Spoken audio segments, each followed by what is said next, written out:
There is someone here who can't open her eyes properly. What is happening to her? Acetylcholine is the first neurotransmitter ever discovered and is a chemical messenger that lets your motor neurons talk to your muscles and also modulates attention and memory circuits deep inside your brain. Acetylcholine is made when two molecules, choline and acetyl coenzyme A, join together. This forms an ester bond, which helps acetylcholine quickly carry messages between neurons and muscles. Any neuron that synthesizes, stores, and releases acetylcholine is called cholinergic, meaning acetylcholine making. Cholinergic neurons are found in several parts of the brain, especially in the basal forebrain, like the medial septal nucleus, diagonal band, and nucleus basalis, and also in brainstem areas such as the peduncle pontine and laterodorsal tegmental nuclei. Together, these brain areas help spread acetylcholine to parts of the brain that control thought and emotion. Acetylcholine works by binding to two types of receptors: nicotinic receptors, which react super fast and open ion channels, and muscarinic receptors, which act more slowly through signaling pathways inside the cell. Through these receptors, acetylcholine helps your body move by controlling skeletal muscles, keeps your heart and digestion in balance through the autonomic system, and sharpens attention and memory in the brain. So what happens when this chemical handshake breaks down? Muscles weaken, fatigue sets in, and one classic culprit is an autoimmune disease called myasthenia gravis. In myasthenia gravis, your own immune system crafts antibodies against the acetylcholine receptor, AChR, or its helper protein, MuSK, physically blocking or destroying the very docks acetylcholine needs to land on. Normally, motor neurons release acetylcholine, it binds the receptor.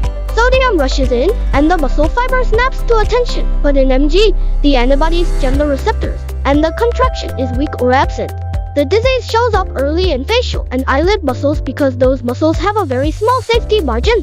For example, a leg muscle might still work fine if only 20 out of 100 receptors are activated, but facial muscles might need 17 out of just 20 receptors to respond. So if a few get blocked, the face shows weakness much sooner. To treat myasthenia gravis, we take two main approaches. First is to make acetylcholine more and stronger.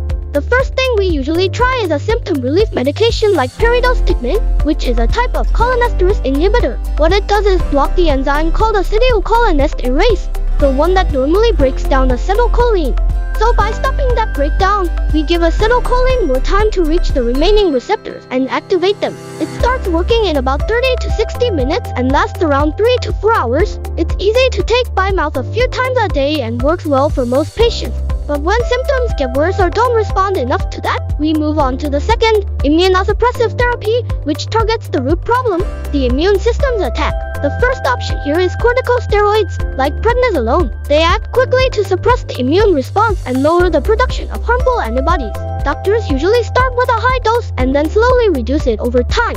For longer-term control, we often add medicines like azathioprine. It works by blocking DNA synthesis in immune cells, helping reduce B and T cell activity. It's especially useful for reducing steroid doses, though it takes a few months, sometimes 3 to 6, to really show effects.